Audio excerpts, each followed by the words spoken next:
Stranger Things has a perfect pilot. Allow me to make my case.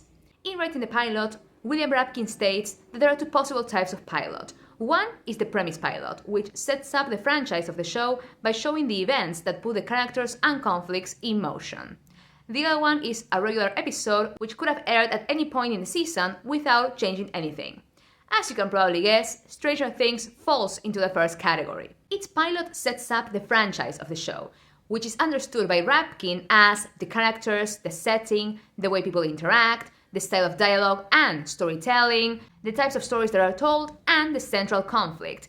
It is the combination of theme, concept, and conflict, which I will probably have to explain in a later video. During the first episode of Stranger Things, we learn who the main characters are, who the main villain is, as well as what the setting will be, which is the 80s and a small American town. We also get to hear and see what type of dialogue and storytelling style we're gonna be dealing with. And we get glimpses of the types of dynamics our characters will have, from Dustin's crush on Nancy to the bond between the four main kids.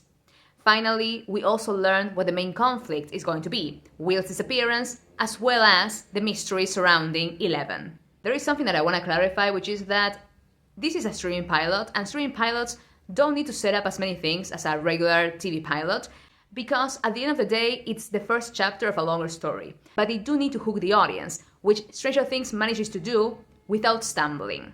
Its pilot introduces a high-concept story, establishes the world we're gonna be playing in, and shows us who the characters are.